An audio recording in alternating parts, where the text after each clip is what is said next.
Welcome into the latest edition of ESPN FC. I'm Dan Thomas, joined by Craig Burley and Shaka Hislop. Only one place to start today's show, and that, of course, is the news that although that is a sacking we'll be talking about later. Ruben Amorim sacked as manager of Manchester United, just reflecting on what I think it's fair to say was a very disappointing tenure. Of course, he joined the club in November 2024. It took him 2 months to come out and say this is the worst team in club history. He then made it through, of course, the Europa League final, where he lost disappointingly against Spurs. They finished 15th in his first season. That's their worst finish since 1975. Then on Sunday, of course, after a slightly improved season, he came out and said that he was a manager, not a head coach, calling out the board, and then it just took the board less than 24 hours to announce his sacking. For more on this, Mario Melchiot joins us. But Oggy, I want to start with you. You take a look at this. Was the press conference yesterday the final nail in the coffin, or was he already dead and buried? Well, I was at the press conference. I was at Leeds on Sunday, and I felt leaving the ground that was it. I thought he was done. I expected him to be gone by the end of the week. I didn't think it'd be done today, but I'm not surprised he's gone. But I thought that was the final nail. But I've been told today by people at United that actually the die was cast before that it was this blowout with Jason Wilcox, the director of football, on Friday that kind of sealed his fate. But it was more a case of just basically the results, the performances, the inflexibility of his tactics, it was said to me, his immature reaction at times to requests or suggestions that he might change his formation. Now, I was told that when he got the job, in the interview he said, I will start with 3 at the back, but I will evolve and we will evolve, and then we will kind of play a different way. And 12, 13 months on, he hadn't even suggested any change from his 3 at the back. So United felt that they were kind of giving this under false pretenses. But I mean, that's one side of the story. I think ultimately he's been a disastrous appointment. The results have been terrible. The tactics have been terrible. The performances have been worse. And I think what happened at Leeds on Sunday was the final nail, because you cannot come out and criticise your bosses publicly. You just can't do that. And I think he knew what he was doing as well. I think he knew that would lead to the end, as it did for Nuno at Forest, as it did to Maresca at Chelsea. This is the new way that coaches go, isn't it? They slag off the owners or the bosses, and they know that they're going to get sacked. He wanted out, didn't he? Well, that's what we said on yesterday's show. Well, he'd wanted out for quite some time. Yep. Because he knew he was out his depth. He also knew that it was a club that's not being run properly, a club that haven't recruited properly. So he knew it wasn't all his fault, but he knew he could not stop the sort of poor performances and the decline. And yeah, they are in a much more reasonable position than they were obviously 12 months ago. And some would say, well, that's progress. But if you looked at the performances, and if you look at how bad the rest are, and if you look at how tight it is, that can change very quickly. He was just at the wrong movie. He was out his depth. And I go back to the game at Fulham last season. Even when you come up against players that you're finding difficult, you can't go to press conferences and talk about playing bus drivers in front of star players. Mm-hmm. Even if you're having an issue with those players, because that kind of rhetoric filters around the dressing room, and you lose the dressing room, players will lose trust in you. And it just showed me a manager who was incapable of dealing with the issues that were going to be thrown up by this club. So I'm not surprised. I mean, where United go is a different story. I don't even think they know, and I think that's part of the bigger issue. But in terms of Ruben Amorim as an individual managing this club, just too big for him. Yeah, it's interesting. Craig mentions the bus driver reference. That was, of course, talking about Marcus Rashford.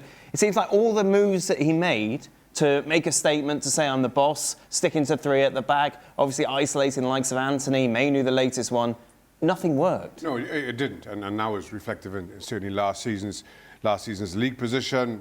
Things have kind of turned for the better this time around. While the football hasn't been great and they've been disappointing results, there's still, 3 points off the top 4. But still, kind of give Amorim, and what you've seen from Manchester United, it hasn't been good enough, even if the league position might kind of suggest that they're on the up. Everything just happened so quickly, and there's so many parallels between this and the Maresca firing. It just speaks to, in defence of Amorim, if there is such a thing, of higher ups within the football club, whether it's the ownership or the director of football or whoever else it is they have in the corner suites, wanting to have a direct impact on what's happening on the park, and managers kind of pushing back against that. Now they may feel that they need to have that kind of that input because of results haven't been good or whatever it may be. But from the time you have that blurring of lines, regardless of where you are on the league table, that's going to end in disaster. And in the last two cases, and in the manager getting the sack. Not only did they finish 15th last year, which is a horrendous, between themselves and Tottenham, they were not that far above the relegation zone. Let's not forget, Manchester United went out of the EFL Cup to Grimsby Town this year. Mm-hmm. I mean, that's potentially a sacking offence on its own. And it wasn't a weak it wasn't, I say, a weak Manchester United side. They are a weak side. Yeah. It wasn't a Man United side with wholesale changes. A lot of their more experienced players played in this game. So at the end of the day, he knows he's known the writing's been on the wall at this club, and he was successful in Portugal. But you know what? Who cares? Who cares in England? They don't care what they do in Portugal. Mario, your reaction? No, you know what I feel sad? I just like when he started already, one of the key things I think, we all know, playing at Man United, they have a system how they play. When he started his system, he was already 1-0 behind because people were not used to it. So then the stubborn period came on, you understand, for him not to want to change, but not knowing okay, when you're a young manager, I understand that, but you also have to look at the ones that did it prior to you and showed you that you have to adapt to the situation. He never wanted to change and he carried on. Okay, you go to the final, he loses the final, and then he takes the mic and he gives a speech to the stadium kind of saying we are really bad, and I know we are bad, we're not doing well. You don't do that. You don't really do that at the end of the season. It's Man United. Do that at a lower team, but don't do that at Manchester United. Then you carry on in the season, people start asking you, and then he adapts to his system, and he says I'm doing it now, and he's giving in a little bit, and then still saying oh no, I'm gonna go back to the 3 at the back. So what the key thing instead of they wanted stability, and he made it unstable, the club. And I think that is where the question was asked at him. It's interesting, Mark, that Stevie brought up yesterday, talking about Maresca and obviously Amorim as well. It's saying that he doesn't blame these managers coming out and in the end having a go at the board, because at the end of the day, they're the ones that are getting all the blame when things go wrong all the time. So you understand them coming out and trying to put a different argument across. Yeah, a little bit, but other clubs operate the same system, and you don't hear Arne Slot complaining at Liverpool. People complain about him in terms of Mo Salah, but what I'm saying is it's just that the clubs that are struggling, and I think the managers then want to blame somebody else. And English football is kind of just about getting used to sporting directors, and I think this week the whole Maresca thing and the Man United situation is kind of shone a light on how powerful sporting directors are now, and how much less of a role or a say that coaches have. But I still think if you look at the top 3 in the Premier League, Mikel Arteta, Unai Emery, and who's the other one? Pep Guardiola. They're probably the most in control managers in the country. So it shows that if you have a manager who is allowed to do his job and do the traditional job, then they will be successful. So I can understand Amorim's frustration that he wanted more of a say, but he has been given plenty of rope in terms of what he's had at United. He's had, they brought in plenty of players for him. They've transformed his attacking formation this summer, but he was wedded to this system, and his downfall was not caused by Jason Wilcox or Omar Barada or Jim Ratcliffe or Dave Brailsford. It was caused by himself, by not being flexible enough to realise that his system wasn't working. Now, Craig's right, he said he's successful in Portugal, but so what? His system worked in Portugal. Let's be honest, Sporting Lisbon had 2 hard games a season against Benfica and Porto.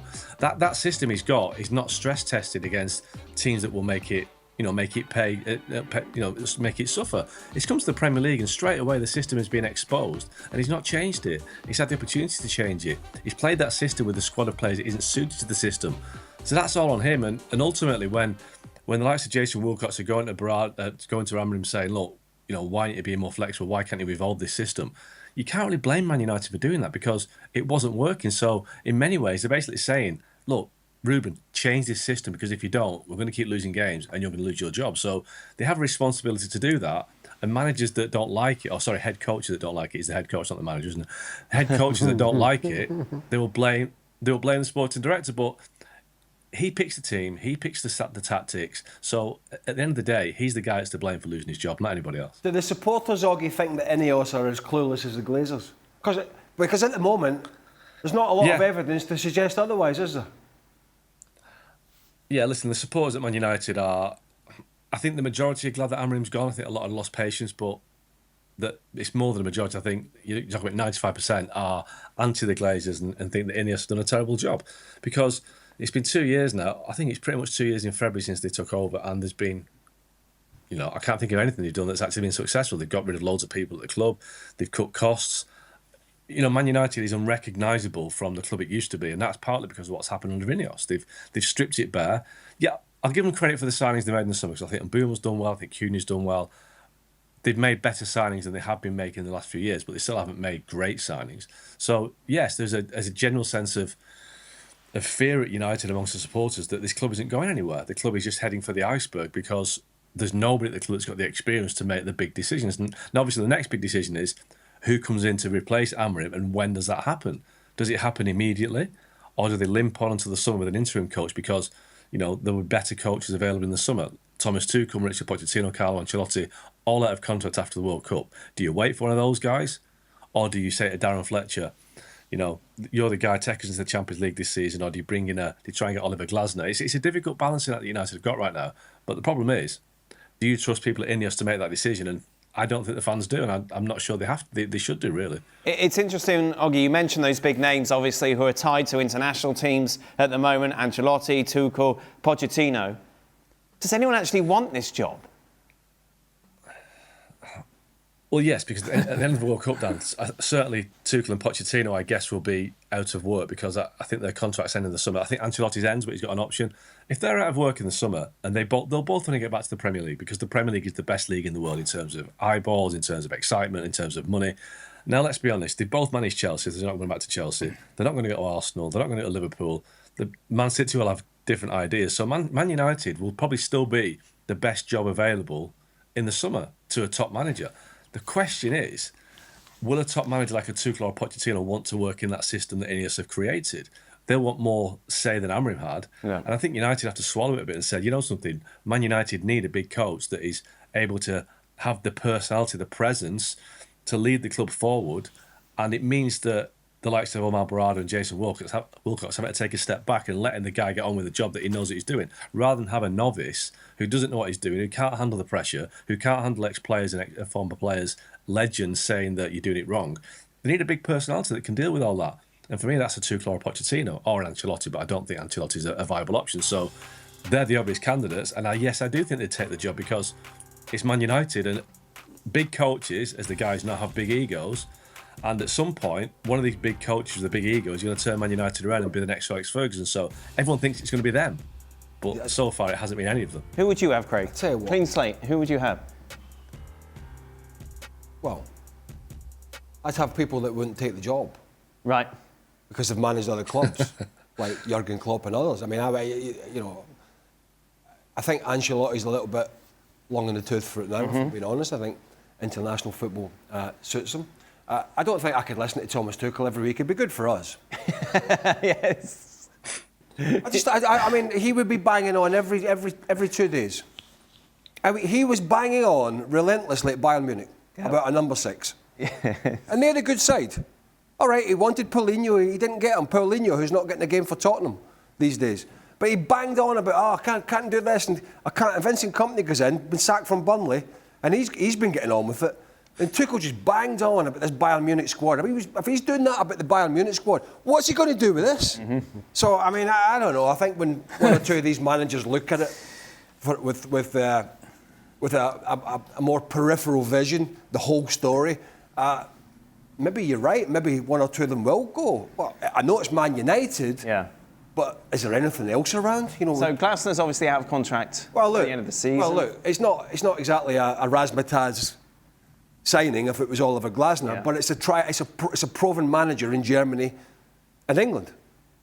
There is no doubt he can organise, he can get the best out of. There is no doubt he can do that. Now, is it the sort of fireworks, flair, all that? No, it's not. So I don't know what they want. I wouldn't be against Oliver Glasner getting any sort of job if he wanted to leave Crystal Palace. But as I sit here now, I've got no idea. If you say to me, what way should they go? I don't know. I have no idea. And they don't either. That's the problem. This is the same group of people that came in, things are going to be different. If we go back to Ten Hag, the way that they dealt with Eric Ten Hag, he's going to be sacked. He's won the FA Cup, new contract, then sack him. That itself told you there was no real pathway in the boardroom to what the long game was going to be, and there still is not. Who would you have, Shaq? The thing is if you really look at what's needed for this job, it's a really short list. I get Glasson, I get Iraola for the jobs that they've done, but can they handle the media pressure that comes with this Manchester United job? I'm not so sure. You probably see the same thing about Pochettino, kind of given how fractured his relationship with the media is here in the US. Yep. And that's US soccer media. Chelsea, obviously. And so now you end up with, in my opinion, a short list of one in Thomas Tuchel. Wow. And because... Well, once he wins the World Cup. Yeah, exactly. When he wins the World Cup. When he was, surely. he might I get that point. I get that point. But again, I mean, that's a difficult sell for Man United, because once they absolutely fall flat on their face in North America, England, that is. Yeah, that's true. You get knocked out in the quarterfinals by Croatia. well, you started by saying clean slate. All right. I'm going with my But do clean you think slate. Tuchel really wants that hassle? I don't know. With his experience as a Who Champions does? League winner. And that's the thing, to your You know point. whose name's on the list again? Gareth Southgate. Yeah, but that was Ashgate. Was it Ashgate? Was that his name? Brailsford. We're one of them. But Someday. Yes. One of them upstairs. But to he's your not there point, anymore. if we're talking clean slate, The bike guy. big man, Manchester United needs a big manager. Which big manager wants to take on that headache? Yep. Given everything that's needed. Your squad isn't really that good. You have to replenish. Do you have the money to do it? You're not playing European football. There's a lot to dissuade a big name manager. Mario, your boy, Van Gaal coming back. Mario Melchiot was the assistant. No, don't do it. They gave him 200 million and he didn't do anything with it. So let's just think about something else now. Who would you have, Mario? You know, like I heard the guys talking about Ancelotti, but okay, that's maybe a big shout for me to call. Why it's a big shout is because he just, he's got the Brazilian job, so he's good. But in the sense of like understanding and how to maneuver yourself through a really difficult situation, like how they highlighted, Man United, big club, you don't know, Jason Wilco, how does he think? Does he want to bring in a certain guy that is going to tell him how it needs to work instead of him dictating how it should work? So I think at Man United, the situation is going to be, are they willing to back the money again and bring a big guy in? Because they need a big guy. Because the shorter ones, the smaller ones, and I want to give them the respect, they're going to take the job because the job is going to come to you. I would have taken it myself if I wanted to be a coach. But when you are one of those smaller guys, you got to deal with that pressure. It's a lot, because it's from day one. You start, you hear the complaints. If it's not the club, it is the guys that played at the club. And you got to be able to handle that. If you can't, please don't go there. You wouldn't take Unai Emery at Man United? Would you leave Villa? No, Would I would have grave doubts whether he would, and he's already had a big go at Arsenal, which was a bad timing for him, really, off the back of Arsene Wenger. Something we talked about the other day. I mean, if you give Unai Emery that Arsenal squad now that Arteta's working with, I mean, I'm pretty sure they'd win the league with an experienced manager. But if you're looking at managers just in England alone, and I know United will be looking elsewhere, then you talk about people that have done amazing jobs. It's Glasner and it's Unai Emery, amongst one or two others. Now, Eddie Howe has been doing a decent job, but it's been a bit of a difficult sell this season at Newcastle. Eddie Howe, who was linked with the England job at one point. But, a few of these managers may not want to be prized away from the project they are on, for want of a better word. So, you remember when Jurgen Klopp was leaving Liverpool and they had a bit of time to think about it, it's not easy to go out there, to be fair, and find the right person. Yeah. So in theory, they'll have time here, won't they? If Fletcher... I think Darren Fletcher is, he's a very level-headed young guy. He is inexperienced. He hasn't got really any management, but experience. He's older now. Like you say, he's young. He's just younger than you. That doesn't make him...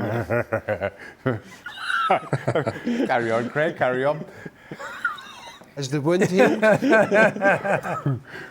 I honestly think the best thing to do, and I know European football may be an issue and maybe a pressing concern, and I get that, is somebody like Darren Fletcher to stay in there, helped by maybe one or two others, till they can somehow make an informed, correct decision.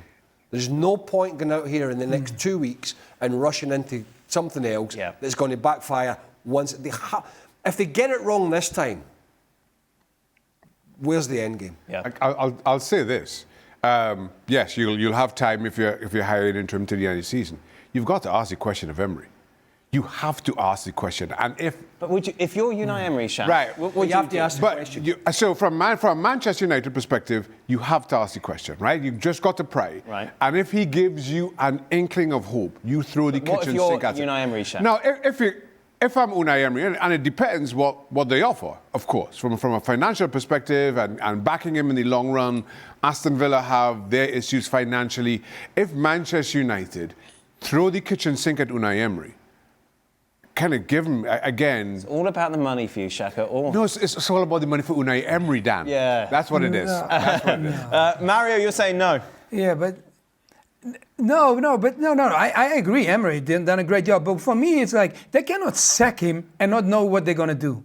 Come on, how you can sack your manager and you have no plan? So you want to tell me they sacked him and they're sitting now around the table and looking at each other and saying like, hey guys, what is our next move? And no one has anything planned. No, the club is too big not to have a plan. So they have to really start stepping up really quickly and get somebody that is capable to do either what they want, you understand? Because I clearly we can see like the guys that they bring in was some dictation of what they already had in their mind. But they need someone also can bring the club forward because the way they want to play, this club is known for beautiful football, energy. When you come to that stadium, you kind of have fear. Bring a manager that can create that. If you bring a manager that's just a nice guy and just happy to grab the mic and say, hey, I'm at Man United, no, that's not going to work. Right, Oggy. Crystal ball time. We know Fletcher's in charge for the next 2 games. What happens after that? Who's in charge of the start of next season? Yeah, well, I think Mario's kind of giving United a bit too much credit for having a plan before they sack a manager. Because what I've been told is that it will be Fletcher for the next. It'll be Fletcher for the next 2 games, and that's when they'll start looking at a plan. He's buying them some time. They don't actually know right now what they want to do. The inkling right now is that they will stick with Fletcher for 2 games, then find an interim coach to help Fletcher along for the next remainder of the season. Now, an interim coach, they've been down this road before with Ryan Giggs, with Ole Gunnar Solskjaer, Ruud van Nistelrooy, Ralf Rangnick. They're trying to find that figure to get them between now and the end of the season so that they can then make an informed choice in terms of the manager going forward. Now, that's the difficult part. Who do you find between now and the end of the season that's willing to do it for 6 months? It's not going to be Gareth Southgate. It's not going to be Enzo Maresca. It's not going to be anyone that's out of work right now because they're not going to take it for 6 months. But they want to get to the point in the summer where they have a coach, manager, whatever they want to call it, who has the credentials to take Man United forward. Now, I think they spoke to Thomas Tuchel. Would it be the summer that Ten Hag stayed? They were very close to hiring Thomas Tuchel, and Thomas Tuchel eventually decided that it wasn't quite for him. I think there was an issue in terms of I don't think he was overly happy with the structure and the selling point at the time. But I think they've had conversations with Tuchel. They like Tuchel. I think Tuchel's the obvious candidate in the summer because if he wins the World Cup with England, he's got nothing else to do, has he, apart from win the European Cup and Premier League with Man United. So there you go. So I think Tuchel is the obvious candidate. But the problem they've got is getting from here to there successfully because it could go south very quickly if they've got an interim coach and another interim coach next week. So that's the issue, getting from here to the summer in some sort of stability and keeping the ship moving forward so they can get into Europe or maybe get into the Champions League. But we've talked about, right from the start of the show, this is a board who wants to be involved. As Craig said, Tuchel's going to call them out every single match if he doesn't get his way. They're not going to cope with that at all, are they, Mark? Well, that's the thing that they've got to decide themselves, and they've got to accept that they've got 2 options. They either have a coach that they can control, a malleable coach, a young coach, and they'll keep doing this every 18 months, 2 years. Because, as Mario says, if you can't handle the pressure that comes with managing Man United, if you're too young, too inexperienced, you're not going to work. So they have to accept that you need a guy that's got credentials, experience, personality, sometimes a prickly personality that will make things difficult, a challenging personality, but that is the personality that's most likely to get Man United back to the top. They're going to have to accept that. Omar Barada, Jason Wilcox are going to have to accept that you're going to have to give more authority and, strength to a manager than a guy that's just a coach, because if it's just a coach, it won't work.